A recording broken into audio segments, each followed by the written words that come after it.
আমার নাতি বুরকান যখন নারায় তাকবীর কয় ঠাজের আইডি নড়ই দিচ্ছে ভাঙ্গা গলায় একজনে 20-25 জনের মতো দেয়। খুবই মজা লাগে। ইয়া আইয়ুহাল্লাযীনা আমানু, হে আমার প্রাণ প্রিয় বন্ধু যুবক মুসলমান, তুমি অন্ধ জগতের অটল বিশ্বাসী পাগল।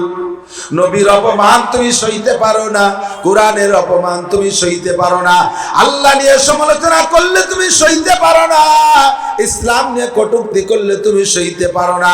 যদিও তুমি নামাজ পড়ো না, রোজা রাখো না, তোমার মধ্যে ইসলামী কালচার বাহ্যিকভাবে কিছু দেখা যায় না, তবুও তুমি আল্লাহ আল্লাহর রাসূলকে অন্তর থেকে বিশ্বাস করো।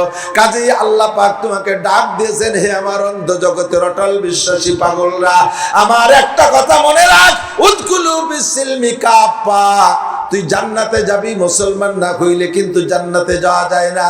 ওয়ালা তামুতুন্না ইল্লা ওয়া আনতুম মুসলিমুন, তুমি যেমন অন্ধ জগতের অটল বিশ্বাসী প্রমাণ করেছি তোমার স্লোগানে, প্রমাণ করেছি তুমি জিহাদের ময়দানে ডাক দিলে নেমে যেতে প্রস্তুত।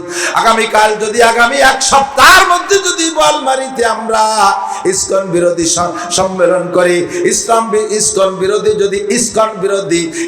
বিরোধী যদি আমরা সমাবেশ করি, সকলে যাইতে আমরা প্রস্তুত কিনা? বাংলার যে জায়গা ডাক দেয় সেই জায়গা যাইতে রাজি। এখনই যদি ফিলিস্তিন যার সুযোগ করে দেয়, রাস্তা খুলে দেয়, পদাতিক ভাবে যদি যার সুযোগ আসে, আমরা এখান থেকে বাড়ি যাব না।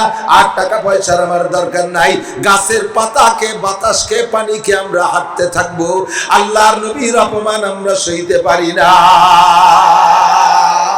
कल्ब में सूझ नहीं, रूह में एहसास नहीं, अरे कल्ब में सूझ नहीं, रूह में एहसास नहीं, कुछ भी पैगाम मोहम्मद का तुझे पास नहीं, कुछ भी पैगाम मोहम्मद का तुझे पास नहीं। অন্তরের মধ্যে জ্বালা নাই, বাহ্যিক ভাবে সুন্নাত নাই, অন্তরের মধ্যে জ্বালা নাই, বাহ্যিক ভাবে সুন্নাত নাই, আল্লাহর নবীর কোনো কিছু তোমার মধ্যে নাই। আরে তু কুজা ওয়া সুন্নতে আহমদ কুজা বা মোহাম্মদ কাইবু আদনে সে বাতুরা।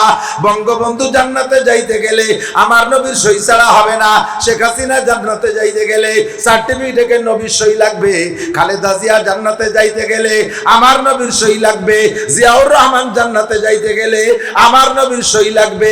কথা বলেন ঠিক কি ঠিক না?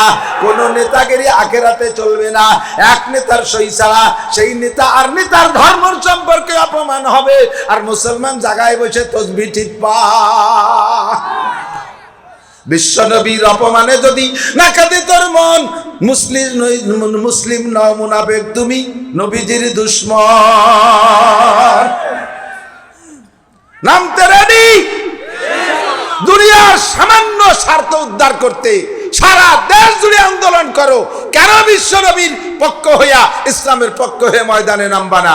যখনই সম্মেলন হয় হুজুররা যায়, মৌলবীরা যায়, ওটা আমাকে কাজ না, আমাকে ভিউজ লাগানো কাজ। এই নেশা মারা ইসলামে কাজ হবে না। উদখুলু বিসিলমি কাফা, ঢুকবি পরিপূর্ণ ঢুকবা, আধা বিদে ইসলামের খানা নাই। কথা বলেন ঠিক কি ঠিক না?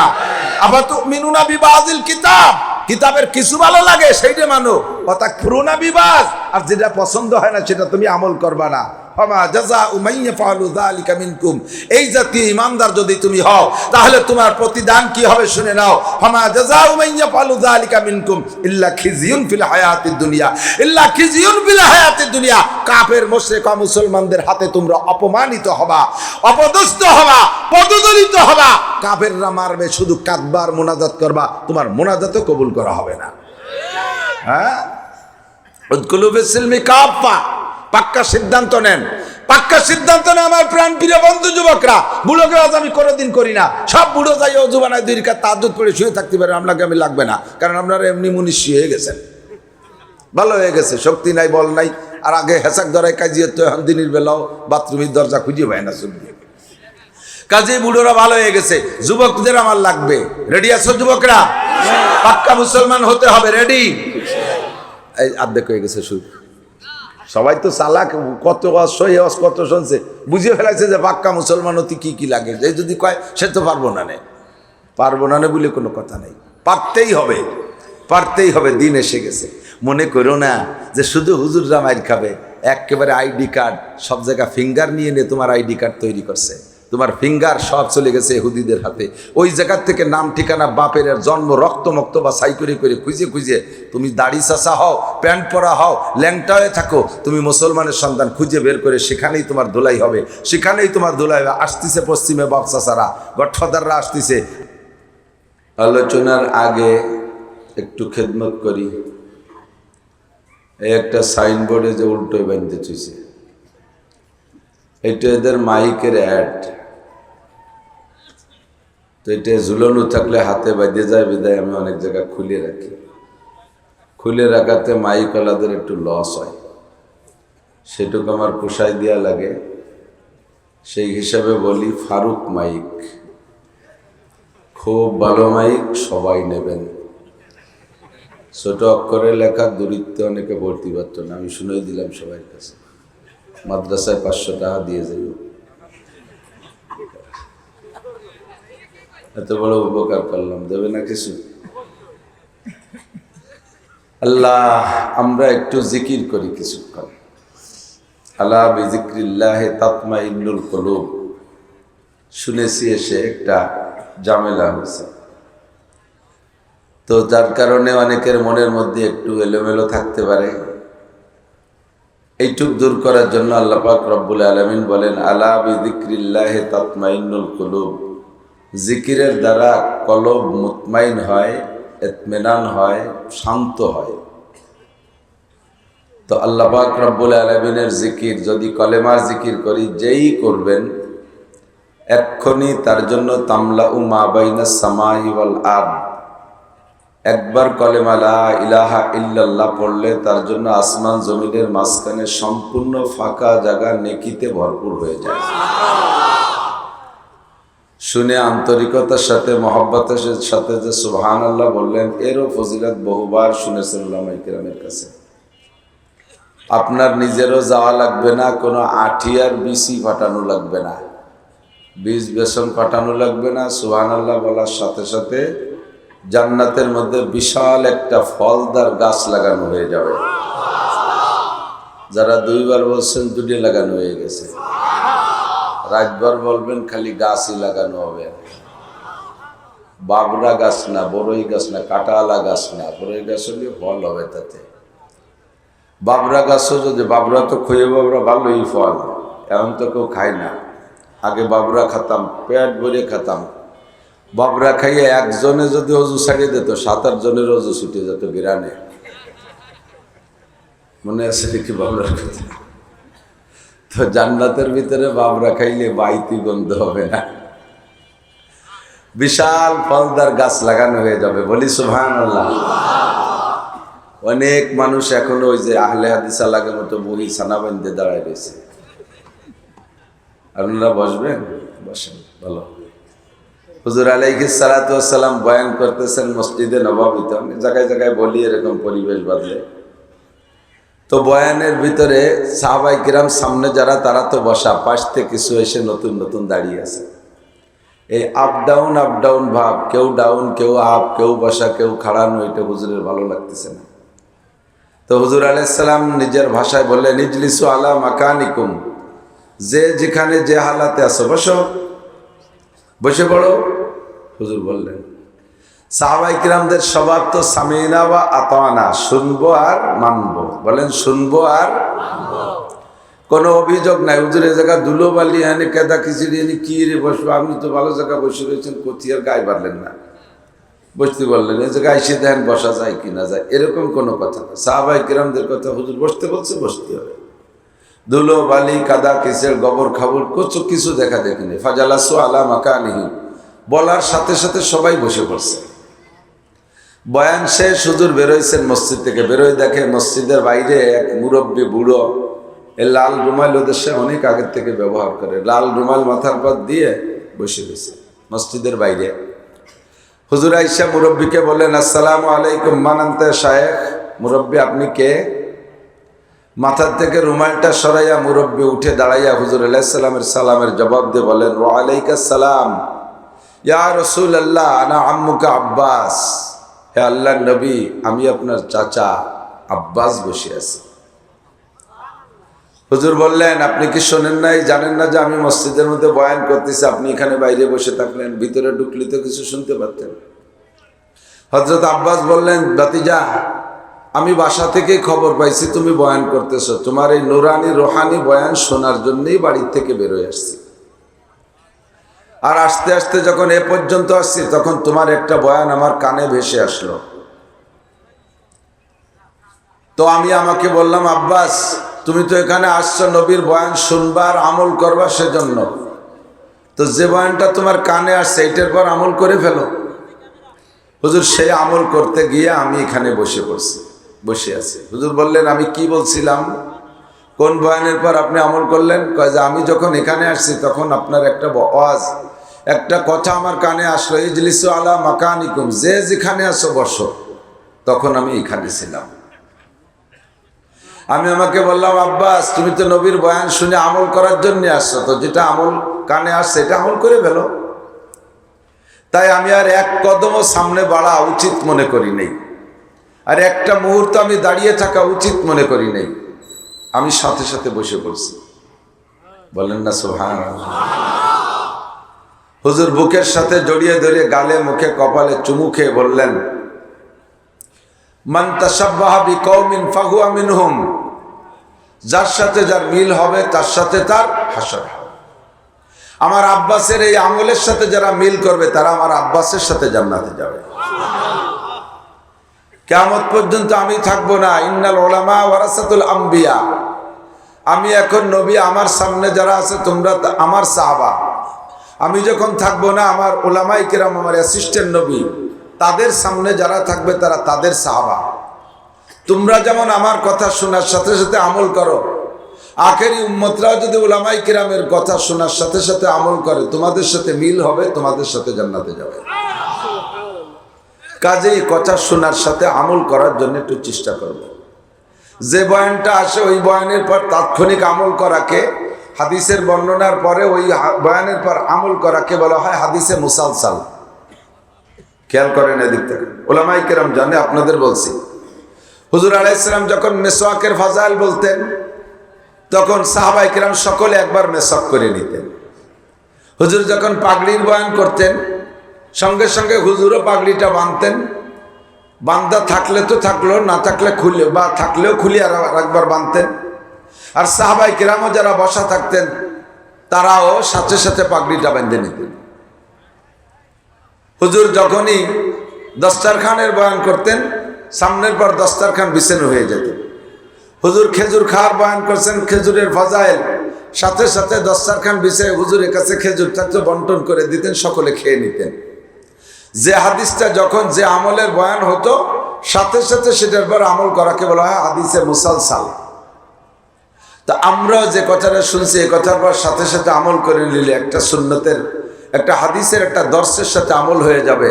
আল্লাহ পাক আমাদের নসিব করে, বলেন আমিন। হুজুর বললেন, চাচা যান, আপনি বাইরে বসে রয়েছেন, আমি তো মাইক নাই, সে যেমন তো মাইক ছিল না। মসজিদে নবাবী প্রথম যে সময় বানাইছে সেই সময় 80 স্কয়ার হাত, 80 হাত, তার মানে 120 ফুট বাই 120 ফুট, 120 ফুট মসজিদে সম্পূর্ণ সাহাবায়ে কিরাম ভরা। তাহলে মাইক ছাড়া শেষ পর্যন্ত কথা শোনানো বড় কঠিন না? তো হযরত আব্বাস বাইরে বসা, হুজুর বললেন, চাচা যান, আপনি তো আমার কথা যতটুকু কানে আসছেন আমল করছেন, আমার পুরো বয়ান শুনতে পারেন নাই। আমার এই একটা কথার পর আমল করতে গিয়ে পুরো বয়ান শুনতে পারেন নাই, এত দূর তো আওয়াজ আসে নাই। তাহলে কি আমি মসজিদে যা বয়ান করছি আর একবার সব বলবো? হযরত আব্বাস বললেন, ভাতিজা, আল্লাহ তাআলা তোমার ভিতরে যে অসংখ্য মুজিজা দিয়েছে তার মধ্যে একটা মুজিজা এটাও, তুমি যদি লক্ষ লক্ষ মানুষ সামনে করে কথা বলো, তোমার পায়ের কাছের লোকটা যে আওয়াজে শোনে লক্ষ লক্ষ নম্বর সিরিয়ালে পিছনে যে থাকে সে ওই একই আওয়াজে শোনে। তোমার সব বয়ান আমি শুনছি। আর স্বয়ং আব্বাসের আওয়াজ ছিল কেমন? হযরত আব্বাস রাদিয়াল্লাহু তাআলা আনহু নিজের মুখের আওয়াজ ছিল, উনি যদি জোরের চিল্লে একটা ডাক দিতেন 8 মাইল দূরত্বে শোনা যাইত। ওনার বাড়ি থেকে 8 মাইল দূরে একটা খেজুর বাগান, সেই খেজুর বাগানে মালিক কাজ করত, উক্ত হইলে উনি বাড়ির থেকে ডাক দিতেন, এ জামাল খাইয়ে যা, আর ওই জায়গাতে শুনে এসে খাইয়ে যেত। আমাদের ফারুক মাইক, বলমারির ভিতরে যে মাইকগুলো, তার মধ্যে অন্যতম ফারুক মাইক, এর আওয়াজও 8 মাইল যায় না, 2 মাইলও যায় না, কতক্ষণ।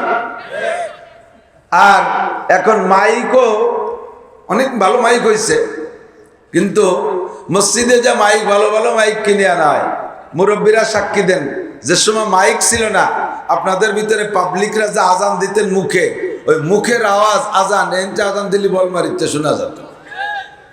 আর এখন যারা আজান দেয়, সে মাইকেরও আমাশা হয়েছে, আমুয়াজ্জেনেরও আমাশা হয়েছে, ক্যারুত কুরুত করে শেষ।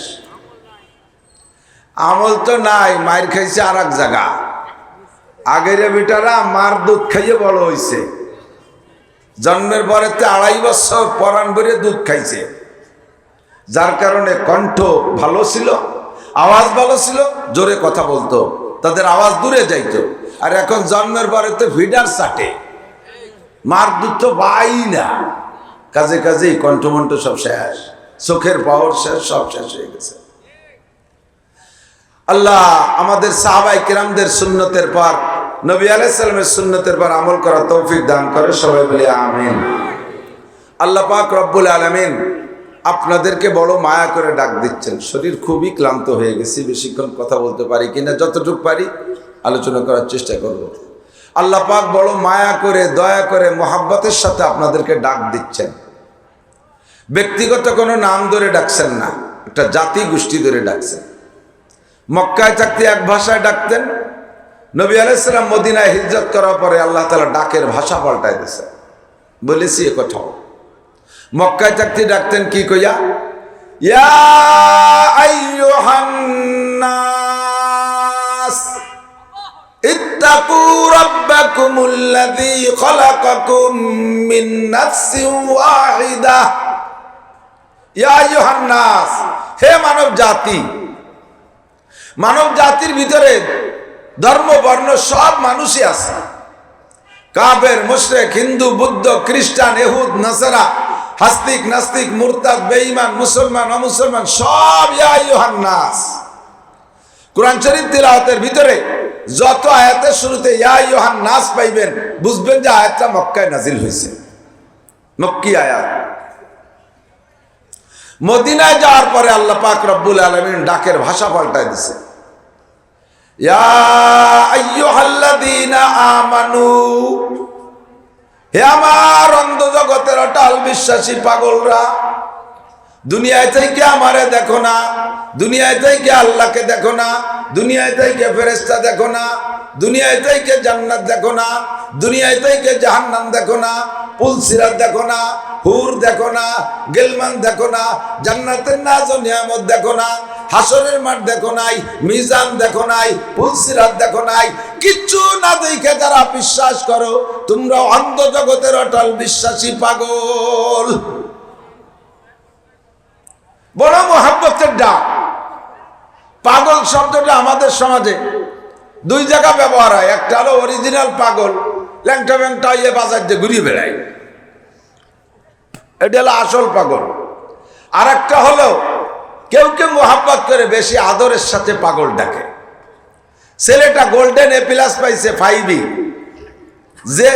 জেএসসিতে, ম্যাট্রিকে, আব্বা তার কাছে, এরে আমার পাগল, আয় কোলের মধ্যে আয়। এ পাগল মানে কি ল্যাংটা পাগল নাকি? এটা হলো আদরের পাগল, ঠিক না? আল্লাহ পাক আপনাদেরকে, আমার যুবক, তোমাদের সকলকে আল্লাহ পাক এই মোহাব্বতের ডাক দিচ্ছেন। হে আমার অন্ধ জগতের অটল বিশ্বাসী পাগল, তুমি যদি নামাজ নাও পড়ো, মুসলমানের সন্তান আমি প্রমাণ করি, আপনি তো অন্ধ জগতের অটল বিশ্বাসী পাগল, তার প্রমাণ আপনি নামাজ পড়েন না, রোজা রাখেন না, দাড়ি কাটেন, মদ খান, গাঁজা খান, ইয়াবা খান, হিরোইন খান, চুরিও করেন, ডাকাতিও করেন, মারামারিও করেন, দাঙ্গা হাঙ্গামা করেন, স্লিপ করে পড়লেও পশ্চিম দিক পড়েন না, ঈদের নামাজও পড়েন না, জুমার নামাজও পড়েন না, ইস্তেমায়ও যান না, তবলিগিও যান না, কোরআনও পড়েন না, 1 টাকা ফকির মিসকিনও দেন না। আপনি মুসলমানের সন্তান, কলেমা পড়েছেন লা ইলাহা ইল্লাল্লাহ মুহাম্মাদুর রাসূলুল্লাহ পড়া, কলেমা পড়া মুসলমানের সন্তান, এত অপরাধ আপনি করেন, আপনার এর কোনো প্রকারের নেকির কাজে ধারও যান না। আপনার সামনে যদি কোন কাফেরের বাচ্চা, কোন হিন্দু আর মুসলমান যদি আল্লাহকে গালি দেয়, নবীকে গালি দেয়, কুরআনকে অপমান করে, আপনি সহ্য করতে পারবেন? প্রতিশোধ না নিয়ে বাড়ি আসবেন? দেহের ভিতরে এক ফোঁটা রক্ত থাকতে ওর প্রতিশোধ না নিয়ে বাড়ি ফিরবো না। কথা বলেন ঠিক কি ঠিক না? তুমি নামাজ না পড়লে তোমার মধ্যে ঈমান আছে, তুমি দাড়ি কাটলেও তোমার মধ্যে ঈমান আছে, তুমি মুসলমানের সন্তান, আল্লাহকে ভালোবাসো, রাসূলকে ভালোবাসো, এটাই হলো তুমি অন্ধ জগতের অটল বিশ্বাসী পাগল। বর্তমানে বাংলাদেশে যা চলতেছে, ইসকন নামে হিন্দুদের যে ঝামেলা, সব বক্তাই কব্বের বলতেছে, সিজনালি ওয়াজ, সবাই কিছু না কিছু কয়।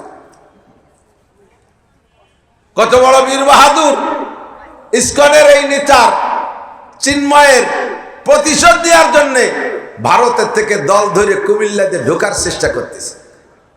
বাংলাদেশে আসবে, বাংলাদেশের থেকে চিন্ময়কে তারা ছিনতাই করে নিয়ে যাবে, তারা বাংলাদেশের মুসলমানের উপরে আক্রমণ করবে। আল্লাহু আকবার। তোমরা তো জানো না মুসলমানের নারায়ে তাকবীরের আওয়াজের কারামতি কি? কথা বলেন। নারায়ে তাকবীর দেব, কাফেরের অন্ধকোষ খসে পড়ে যাবে। খালিদ ইবনে ওয়ালিদ রাদিয়াল্লাহু তাআলা আনহু যুদ্ধে গিয়েছেন ওমর ইবনে খাত্তাব রাদিয়াল্লাহু তাআলা আনহুর খেলাফতকালে। তো মুসলমান সর্বকালেই যুদ্ধের সৈনিক কম, কাফেররা বেশি।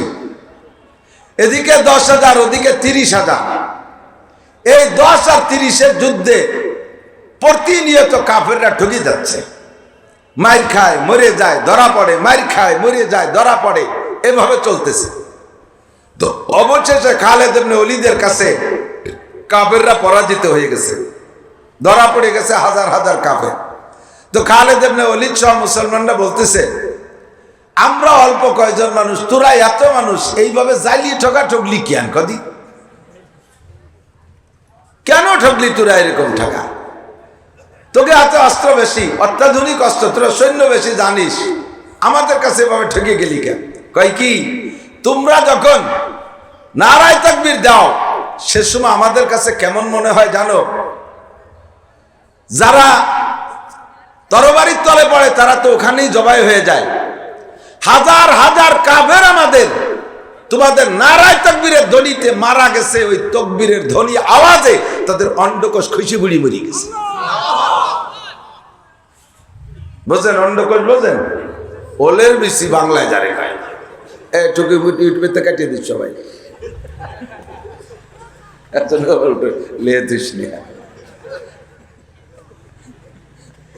আমরা একটা তাকবীর দেব, আওয়াজটা চলে যাবে ইন্ডিয়া, আওয়াজটা চলে যাবে ইসরায়েল, ঠিক?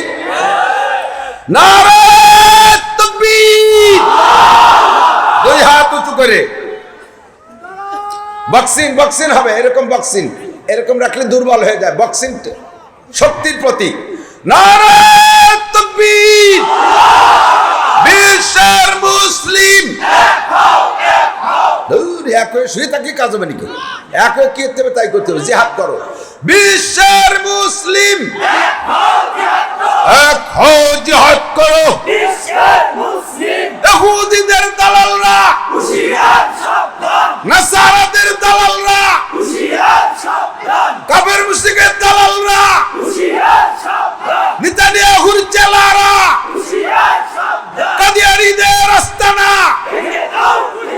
অমুসলিমদের আস্তানা, আমার নবীর শত্রুরা, বিশ্ব নবীর অপমান, সইবে না রে মুসলমান। নারায়ে তাকবীর। শুধু বসা কজন হাত চললো, দাঁড়ানো কজন, ধ্যানের পর বসা কজন, বসে বসে মুরাকাবা হচ্ছে। তোমরা বাদাম খাচ্ছ নি?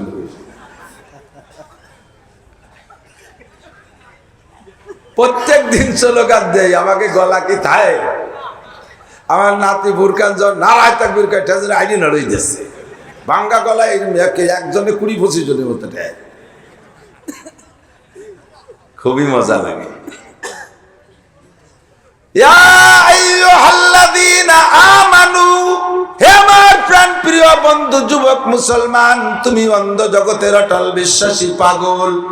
নবীর অপমান তুমি সইতে পারো না, কোরআনের অপমান তুমি সইতে পারো না, আল্লাহ নিয়ে সমালোচনা করলে তুমি সইতে পারো না, ইসলাম নিয়ে কটূক্তি করলে তুমি সইতে পারো না। যদিও তুমি নামাজ পড়ো না, রোজা রাখো না, তোমার মধ্যে ইসলামী কালচার বাহ্যিকভাবে কিছু দেখা যায় না, তবুও তুমি আল্লাহ আল্লাহর রাসূলকে অন্তর থেকে বিশ্বাস করো। কাজেই আল্লাহ পাক তোমাকে ডাক দিয়েছেন, হে আমার অন্ধ জগতের অটল বিশ্বাসী পাগলরা, আমার একটা কথা মনে রাখ, উদকুলু বিসিলমি কাফা। তুই জান্নাতে যাবি মুসলমান না হইলে কিন্তু জান্নাতে যাওয়া যায় না। ওয়ালা তামুতুন্না ইল্লা ওয়া আনতুম মুসলিমুন। তুমি যেমন অন্ধ জগতের অটল বিশ্বাসী প্রমাণ করেছি তোমার স্লোগানে, প্রমাণ করেছি তুমি জিহাদের ময়দানে ডাক দিলে নেমে যেতে প্রস্তুত। আগামীকাল যদি আগামী এক সপ্তাহের মধ্যে যদি বলমারিতে আমরা ইসকন বিরোধী সম্মেলন করি, ইসকন বিরোধী যদি আমরা সমাবেশ করি, সকলে যাইতে আমরা প্রস্তুত কিনা? বাংলার যে জায়গা ডাক দেয় সেই জায়গা যাইতে রাজি। এখনই যদি ফিলিস্তিন যাওয়ার সুযোগ করে দেয়, রাস্তা খুলে দেয়, পদাতিক ভাবে যদি যার সুযোগ আসে, আমরা এখান থেকে বাড়ি যাব না। 8 টাকা পয়সার আমার দরকার নাই, গাছের পাতাকে বাতাসকে পানিকে আমরা হাঁটতে থাকবো। আল্লাহর নবীর অপমান আমরা সইতে পারি না। कल्ब में सूझ नहीं, रूह में एहसास नहीं, अरे कल्ब में सूझ नहीं, रूह में एहसास नहीं, कुछ भी पैगाम मोहम्मद का तुझे पास नहीं, कुछ भी पैगाम मोहम्मद का तुझे पास नहीं।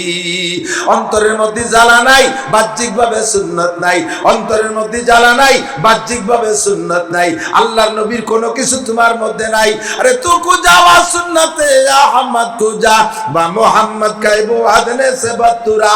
বঙ্গবন্ধু জান্নাতে যাইতে গেলে আমার নবীর সই ছাড়া হবে না, শেখ হাসিনা জান্নাতে যাইতে গেলে সার্টিফিকেটে নবীর সই লাগবে, খালেদা জিয়া জান্নাতে যাইতে গেলে আমার নবীর সই লাগবে, জিয়াউর রহমান জান্নাতে যাইতে গেলে আমার নবীর সই লাগবে। কথা বলেন ঠিক কি ঠিক না? কোন নেতাগিরি আখেরাতে চলবে না, এক নেতার সই ছাড়া সেই নেতা আর নেতার ধর্ম সম্পর্কে অপমান হবে, আর মুসলমান জায়গায় বসে তসবিহ ঠিক পা। বিশ্ব নবীর অপমানে যদি না কাঁদে তোর মন, মুসলিম নও, মুনাফিক তুমি, নবীজির দুশমন। নামতে রেডি? দুনিয়ার সামান্য স্বার্থ উদ্ধার করতে সারা দেশ জুড়ে আন্দোলন করো, কেন বিশ্ব নবীর পক্ষ হইয়া ইসলামের পক্ষ হয়ে ময়দানে নামবা না? যখনই সম্মেলন হয় হুজুররা যায়, মৌলবীরা যায়, ওটা আমাকে কাজ না, আমাকে ভিউজ লাগানো কাজ। এই নেশা মারা ইসলামে কাজ হবে না। উদখুলু বিসিলমি কাফা, ডুববি পরিপূর্ণ ডুববা, আধা বিদে ইসলামের খানা নাই। কথা বলেন ঠিক কি ঠিক না? আবার তুমিনুনা বিবাদিল কিতাব, কিতাবের কিছু ভালো লাগে সেইটা মানো, ওয়াতাকফুরুনা বিবাদ, আর যেটা পছন্দ হয় না সেটা তুমি আমল করবা না।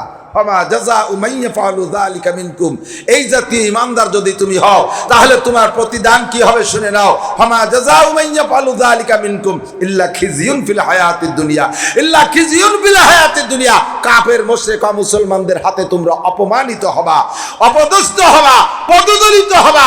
কাফেররা মারবে, শুধু কাঁদবার মোনাজাত করবা, তোমার মোনাজাতও কবুল করা হবে না।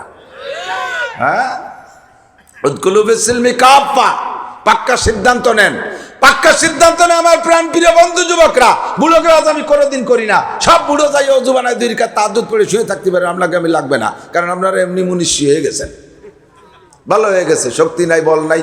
আর আগে হেসাক ধরায় কাজিয়ে তো এখন দিনের বেলাও বাথরুমের দরজা খুঁজে পায় না, শুনবে। কাজে বুড়োরা ভালো হয়ে গেছে, যুবকদের আমার লাগবে। রেডি আছো যুবকরা? পাক্কা মুসলমান হতে হবে, রেডি? এই আর্ধেক হয়ে গেছে শুরু। সবাই তো চালাক, কত কত শুনছে, বুঝিয়ে ফেলাইছে যে পাক্কা মুসলমান হতে কি কি লাগে। যে যদি কয় সে তো পারবো না নে, পারবো না নে বলে কোনো কথা নেই, পারতেই হবে, পারতেই হবে। দিন এসে গেছে। মনে করো না যে শুধু হুজুররা মাইর খাবে, একেবারে আইডি কার্ড সব জায়গা ফিঙ্গার নিয়ে নিয়ে তোমার আইডি কার্ড তৈরি করছে, তোমার ফিঙ্গার সব চলে গেছে ইহুদিদের হাতে। ওই জায়গার থেকে নাম ঠিকানা, বাপের জন্ম, রক্ত মক্ত বা সাই করে করে খুঁজে খুঁজে তুমি দাড়ি চাষা হও, প্যান্ট পরা হও, ল্যাংটা হয়ে থাকো, তুমি মুসলমানের সন্তান খুঁজে বের করে সেখানেই তোমার ধুলাই হবে, সেখানেই তোমার ধুলাই হবে। আসতেছে পশ্চিমে বাপ চাষারা, গডফাদাররা আসতেছে,